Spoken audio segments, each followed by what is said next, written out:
अग्निपथ सबके सामने है। एक तरफ भारतीय जनता पार्टी जो लगातार लोगों को समझाने की कोशिश कर रही है, युवाओं को बता रही है कि ये आपके कितने हक में है। तो युवाओं के लिए भी अग्निपथ का एक नया दौर शुरू होने जा रहा है, जब सीधे सीधे सेना प्रमुख की ओर से कह दिया गया है कि ये योजना वापस नहीं ली जाएगी। इन सब के बीच भारत बंद का मिला जुला असर देखने को मिला है। बहुत सारे ऐसे सवाल हैं जिसको लेकर आज दंगल में बड़ी चर्चा हम करने वाले हैं। खास मेहमान जुड़ चुके हैं, उनका परिचय आपसे करवा देती हूं।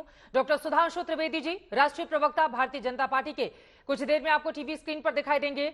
आनंद Madhav ji, spokes person Congress party के, नोएडा स्टूडियो में हमारे साथ जुड़े हुए हैं। केसी त्यागी जी, फॉर्मर एमपी और चीफ जनरल सेक्रेटरी जेडीयू के, हमारे साथ इस वक्त लाइव मौजूद हैं। शक्ति यादव स्पोक्स पर्सन है आरजेडी के, वो भी हमारे साथ जुड़ चुके हैं। आशुतोष वर्मा, समाजवादी पार्टी के प्रवक्ता, कुछ देर में आपको टीवी स्क्रीन पर आपको दिखाई दे रहे हैं।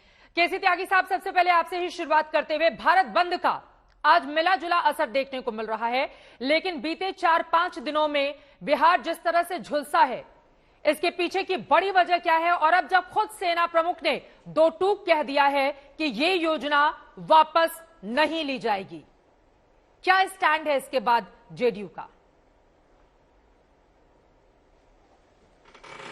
चित्रा जी, हमने पहले दिन से ही योजना को वापस लेने का आग्रह सरकार से नहीं किया था।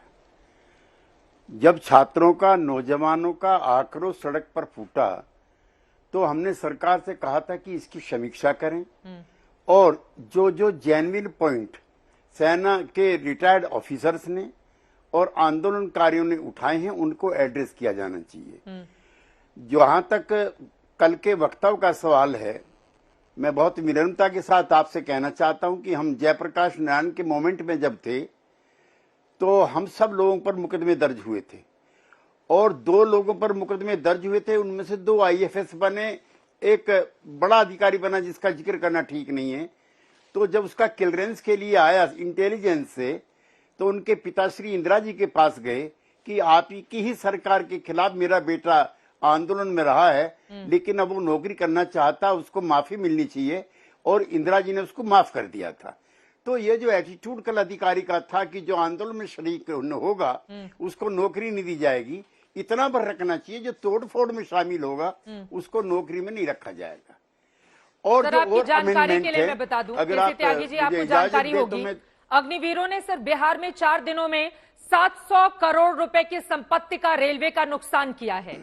और आप इंदिरा गांधी का हवाला देकर ये कह रहे हैं कि मोदी सरकार भी, जो भी उपद्रवी जिन्होंने रेलवे की संपत्ति को नुकसान पहुंचाया, आगजनी की, तोड़फोड़ की, आप ये कह रहे हैं कि मोदी सरकार उन युवाओं को माफ कर दे। जी, आपसे ये सवाल है। जी, ये आपका कंक्लूजन है जो आपने पहले से तैयार किया। आपने जो पहले से तैयार किया हुआ आपका कंक्लूजन है, वो ये है। मैंने बहुत विनम्रता पूर्वक आपसे कहा कि धरने प्रदर्शन में जो शामिल हैं उनके लिए मैंने कहा, जो तोड़फोड़ में शामिल हैं उनको भर्ती नहीं किया जाना चाहिए। पूरी बात या तो सुन लीजिए या समझ लीजिए, मैंने नहीं कहा है। अभी 1 मिनट पहले मैंने कहा कि जो तोड़फोड़ में शामिल हैं उनको नहीं किया जाना चाहिए, नंबर 1। नंबर 2, अकेले बिहार को क्यों आप लेते हो? उत्तर प्रदेश में कम है, हरियाणा बॉर्डर देखिए, यूपी बॉर्डर देखिए, गुड़गांव बॉर्डर देखिए, लाखों की तादाद में जो लोग दिल्ली आना चाहते जॉब के लिए, सब बंद हैं।